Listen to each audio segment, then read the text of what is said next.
দেখেন কথায় বলে গরু ছাগল বিক্রি হয় কুরবানির আগে,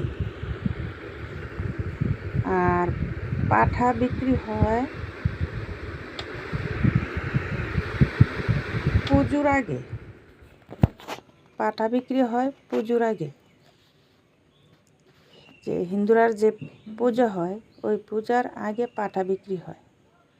আর আমাদের দেশের একটা কালচার কি জানেন, যারা মির্জাফর তারা বিক্রি হয় বুটের আগে। আমি কি কথাটা সঠিক বললাম নাকি কমেন্টে বলে যাবেন। প্লিজ ভিডিওগুলো দেখে লাইক কমেন্ট শেয়ার করবেন।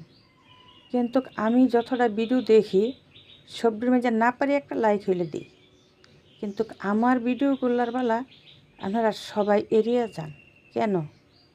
আমি কি অপরাধ করছি? কি অপরাধ করলাম আমি আপনাদের কাছে? আমি যদি দিতে পারি আপনারা কি আমাকে দিতে পারেন না?